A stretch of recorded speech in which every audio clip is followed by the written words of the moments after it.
world. This is the Fan and Fanatic podcast. I'm Parker Gerlecki, aka the Fan and Fanatic, and with me as always is my broadcast partner, Dad, aka Ryan Gerlecki. I've got a passion for all things sports. So, on the Fan and Fanatic podcast, we'll talk to anyone and everyone from all over the world of sports who will sit still long enough to answer my questions. that's right. Now, as a result of complications from severe brain damage at birth, unfortunately, Parker will never be able to physically play sports, but that cannot and has never stopped him from loving everything about sports and dreaming of a career in broadcasting. So each of our guests graciously gives of their time on this podcast to invest in Parker's dream and to help him be part of the sports world he loves so dearly. Now, let's play ball!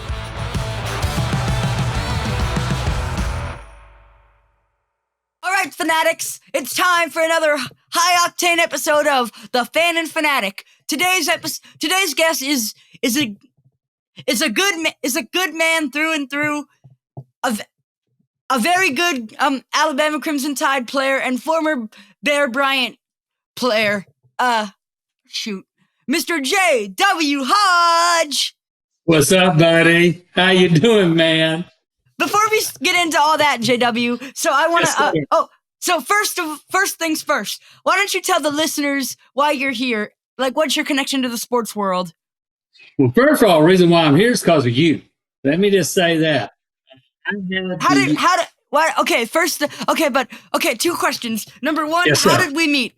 Will you fill in the listeners on how we met? I will. You definitely will. One of the great days of my life was we were on a family outing in Tybee Island, and we had just gotten there.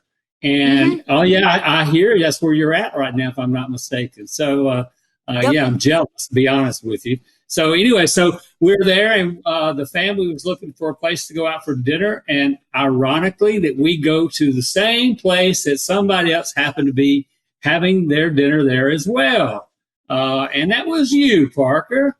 And what happened was we were sitting there, and you walked by, and a Mississippi State T-shirt. I remember this day too. You were wearing an Alabama golf shirt. Yeah. Because that's what you said to Paul Finebaum. Because let me tell you, you came by me and you said "Roll Tide," and I was like, and I looked up and saw the Mississippi State shirt, not knowing your whole background, because just our paths were just crossing, and I said, well, that's a little odd for someone to be saying "Roll Tide" with a Mississippi State shirt. And guess what? I just shut up and listened at that point because, buddy, you rolled. You were the roll at that time. That was a great moment. I'll never forget it. And then how about you tell the listeners go ahead. No, and then we got to meet your whole family there, and it was a very unique bonding experience that I've never ever had. And I cherish that day, and we've stayed in communication and met up a couple of times, and yep. So that's the start of our life of meeting each other. So why don't you tell the listeners your connection with the sports world? Well, I was fortunate enough come from a North Alabama, a little small town. My dream of always was at Alabama football. I mean, Bear Bryant, Coach Paul Bear Bryant was there. So, it was just, it was bigger than life. And I just always grew up thinking how great it would be to be able to do that. But I really never felt that I had the skill sets to play at that level because to me, those guys were just the best. I mean, so it was way beyond my dreams of thinking I could play. So I went there. My brother had played basketball there, and I did have a scholarship at Livingston University, and actually went there to try out. And it wasn't what I wanted to be in my college experience. And since my brother had played at Alabama, I said, I'm just going to go to school at Alabama. So I went there, enrolled, and met up some good friends that, of course, just at the university. And they started talking about you can go out on the practice field and, toss the ball around. I said, so I could go out there and kick? And they said, yeah. And I said, oh, okay, that would be interesting. So I went out before practice and started kicking the ball around. And the next thing I know, one of the guys that I had played against in high school from Bradshaw, his name was Ricky Tucker. He was a defensive back. And he came up to me and he said, "What the heck why aren't you trying out?" And I was like, "Dude, I'm not good enough to play at Alabama." He said, "If you kick the ball like you're kicking, you are." So anyway, he went back in and got one of the coaches. Coach came back out and said, "We're going to have tryouts here for some walk-ons in about 3 weeks. You need to be ready." And so I, from that day on, was just kicking football all day long, every day. It was crazy. But then I got there and had the opportunity, got out there, and it was probably anywhere from 40 to 50 people trying out. And they were going to take one person. And I was like, "Oh, my goodness, this will never happen." And so, of course, I went to the back of the line. Everybody else was eager trying to kick, but I wanted to see what my competition was. And they were kicking, and they were just like me. They were nervous, and they were over kicking, and it was shaking left and right. And I was like, okay, elimination time is getting a little bit smaller window here. And I got up, and it was my turn, and they snapped the ball to me. And Parker, I cannot tell you, I don't know if people that can relate to this, but if you're a golfer, if you hit the ideal golf ball, or if you're a baseball player and you hit the ball in the bat and you just know you've hit it solid, when you release the ball in a basketball, you know you're about to just strip the net. You just know it. When I kicked the ball, I knew I'd hit it as perfectly as I could have ever possibly have kicked it. And that thing took off my foot, and it went as far as I've ever seen a football go in my life. And I went back and I was like, "Oh my Lord, I think I may have a chance here." I don't know if you And sure enough, they said, "Here you go, buddy. Take this form home. Get your dad to sign off on it. That you are now an officially an Alabama football player." So I had to go home and send. Now here's the funny part. My father worked a 4 to 12 shift.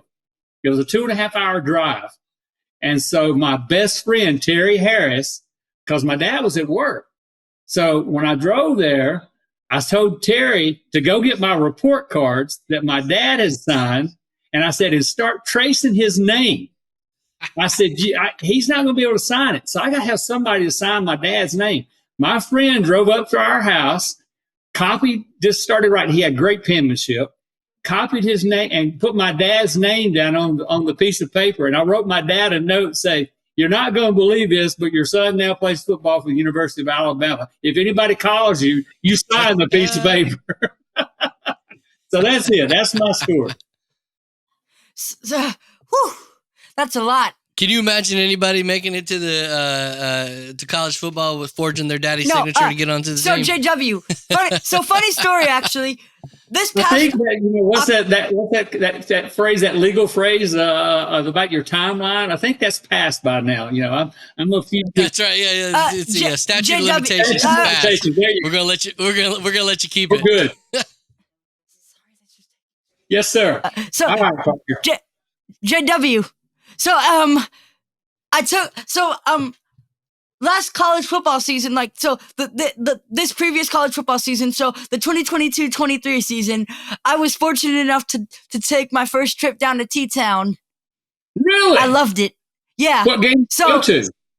So it was the Texas A&M game. So one of my grandfather's really good friends is a Texas A&M grad, business partner. Sorry. So one of my grandfather's old business partners / really good friends was an A&M fan, and you saw a good game. Well, we left. Fortunately we left, but unfortunately, go ahead. I said we got out of that. It was I was there as well. I think our paths didn't cross, but yeah, we were fortunate to get out of that game with a W. So, yeah. We didn't stay the whole game because, Tuscaloosa traffic after Alabama game days. Am I right?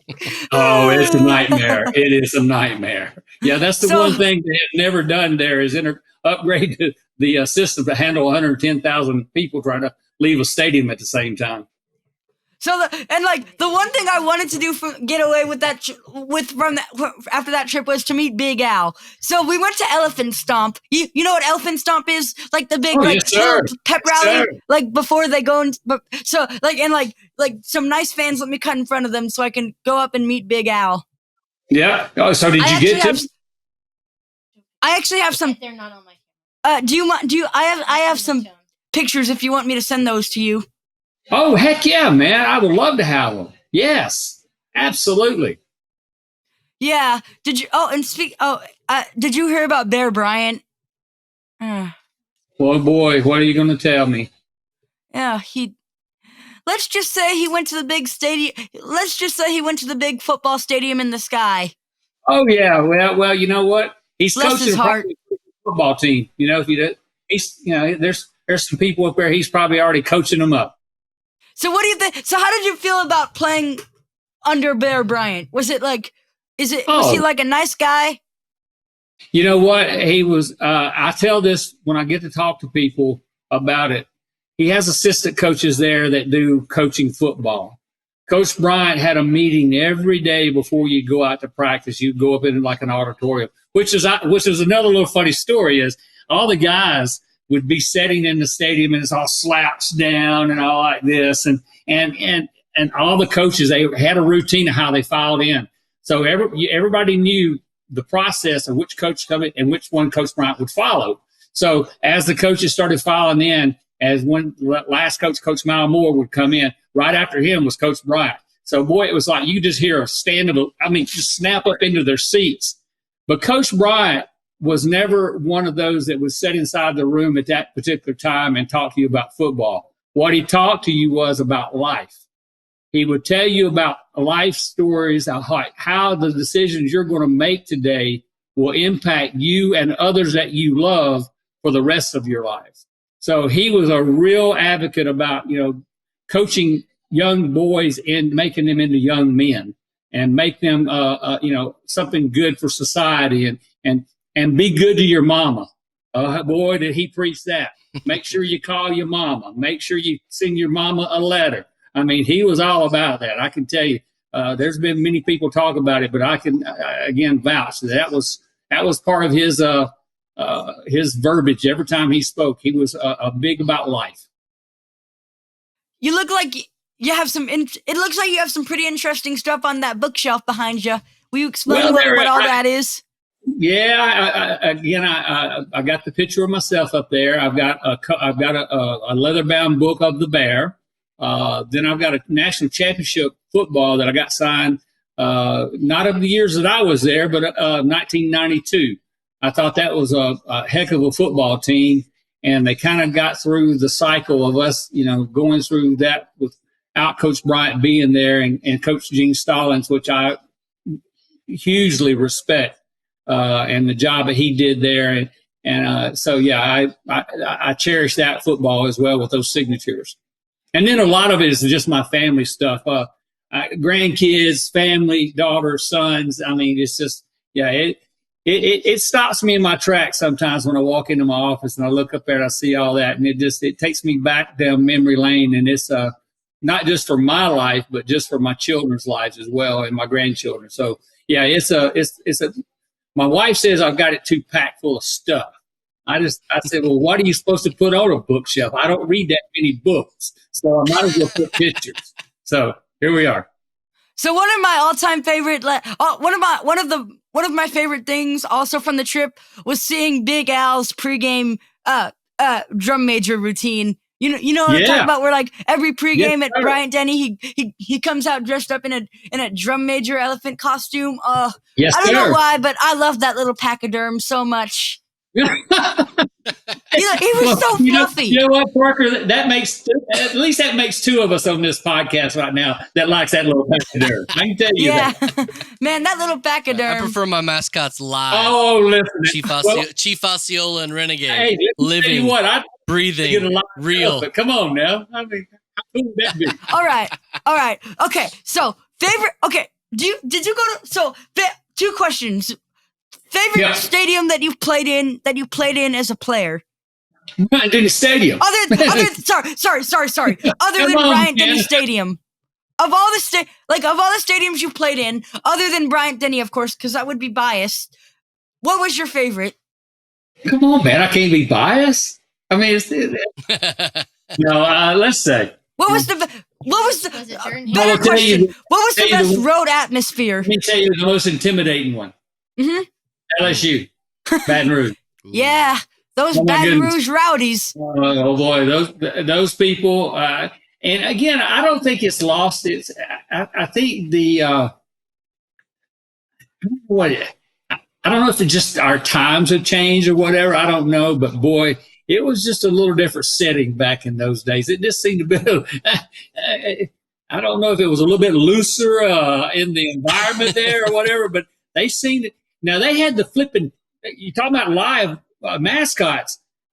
They put that flipping tiger out there, and as you walk out, that big bad boy would set up and roar. It'd make the hair on the back of your neck stand up, man. I'm telling you, you walk out of the locker room, and they used to have it right there at the visiting team. And I don't know if they poked that son of a gun with a hot stick or what, but boy, it set out the roar, and it would bellow that stadium. I mean, it is so. Wait. What was it? Wait, you would what? And it would bellow. What's that? What did you say? He was saying he thinks they poked that live tiger, right before they came out on the field, just to get it all fired up for them. Apparently, a thing with college football is naughty chants. Naughty chants meaning like chants with dirty words. My goodness! Like LSU has their neck chant, like, "Hey oh, blankety blanket, blank that tiger, blank blank." Well, there is a lot of blanks down there. I can tell you that. Yeah, like I blanked out all the words. Sorry. Bleep that tiger, bleep bleep. I don't know how far your podcast is going to go. If it's getting down to Baton Rouge, this may not go over very well. I don't know if that blank is just like, you know what I'm talking about, the neck chant, like, hey oh, blank that tiger, blank blank. Did they have that chant when you played there? Listen, I wouldn't listen to no chants. I was just trying to make sure I was protected. I was like, good Lord.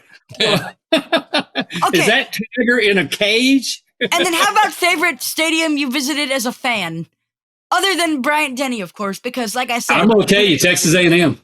I know. Yeah, the yell leaders, man. I really like those yell leaders. Well, it's not only that; it's the whole ambiance there. I mean, Texas A&M should be very proud of their what they've established out there. I took a friend and I went there maybe 4 years ago. Did you attend the midnight yell? Howdy! It was howdy. I was like, what in the world is going on? Why is all these people nice? Sorry. Did you attend the midnight yell at A&M? Because everyone knows. Man. I missed it. Everyone knows that late. A trip to Aggieland is not complete without a midnight yell or two. I agree with you, so I still got to make another trip. I'm passionate about the LSU. I mean, about the LSU. Can you get that out of my mind? I'm passionate about the SEC stadiums, and it's my pack that I'm going to hit them all, and I'm 3 shy right now of getting them all under my belt as a fan. Which one? What 3 have you not been to? Oklahoma, Missouri, and Arkansas. Everything, all those out. I've been to everything. Wait, else. You've been to Texas? I was last year. I stayed out in that hot. Wait, you were at that game? Year. Yeah, you were at that game? Yes, sir. Can you imagine the high, bruh? I guarantee you that if Texas had won that game and like off of a field goal, I guarantee you that the headline in the Austin paper the next day would be Auburn beats Alabama. Because, Texas's kicker, his last name is Auburn. Auburn. Let me tell you what. So, the dude's good. That would have been a hoot if Texas had beaten Alabama. He was torching us. So I was glad somebody kind of took him out of the game, to be honest with you. Okay. How about this? What is the greatest sports moment of your playing career? Any age. Of my playing career? Of your entire playing career. School. We were playing in our district, our kind of our rivalry, Colbert County, which Ozzie Newsom that played at Alabama went there. Leon Douglas that played basketball at Alabama, he was attending there. But it was a rainstorm. I mean, it was ugly. And my best friend played quarterback. I played wide receiver. And we were struggling. It was just a ball. We actually using a rubber ball. It was so wet. They came out with a rubber ball for one season. I think that's the only season they ever used it. I hated it. But all right. And my friend threw it up in the air, and I went in between two defenders, and I don't think I've ever jumped that high. I know I could never jump that high again. And went up and stole the ball from him and scored the winning touchdown for us to win the game. So that was the highlight of my career. Okay, what about? Oh, are you? Oh, go ahead. Were you? No, I'm waiting on you, buddy.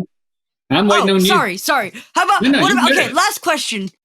Yes, sir. Well, not last question. Sorry. What is in your honest opinion the greatest sports moment you've witnessed as a fan? Wow, man! Why couldn't you give me a little heads up about these tough questions? That's a good one. As a fan,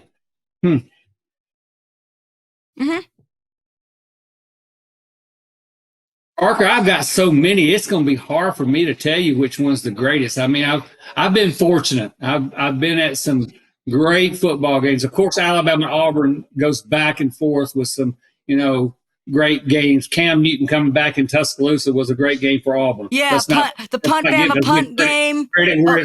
No, give credit where credit's due. And then Van Tiffin kicking, a 50-yard field goal to win the game with no time left on the clock against Auburn and Birmingham. Van Tiffin, who did Van Tiffin play for? Alabama. And who did he kick the 50-yard field goal to beat? Auburn. Yeah, I mean, if you're talking Reggie Slack, Cam Newton, that Alabama Auburn rivalry sure has had its fair share of games. Had a lot of them, my man. A lot of them. Yeah, man. It will continue to as well. It will continue. Were you there for any of those games? Were you there for the kick six or the punt Bama punt game? Punt Bama punt, I watched on television. I was too young. I was still young at that time. That was a long time ago. Were you at the kick six game? No, I actually was out of state. I was somewhere else and actually watched that on television as well. I was watching it with a bunch of friends. But Parker, again this year, I'm going to be back at the Alabama and Auburn game, tailgating again this year. We're doing the same. We have such a great time there. Oh my gosh! The last 2 years in Auburn, we actually went down and tailgated there, and just what a great setting that is, so close to the stadium, and get there. And again, we got family that's going to be down, and we're going to do the Thanksgiving there at the campgrounds again this year. We've got a whole platoon coming down. We've said how much fun it is.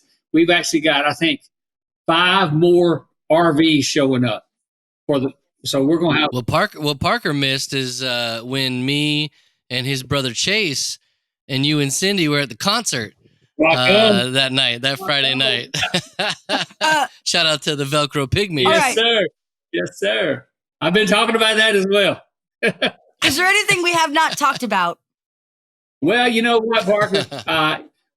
Here's what I'd like to say, that, in all honesty, that day that we met was a very special day. You're a special young man. I think the world of you. I spoke to Paul Finebaum. You remember this now. I spoke to Paul Finebaum. I literally drove. Let me tell you this little story. So coming on your 13th birthday, I made a poster up for you.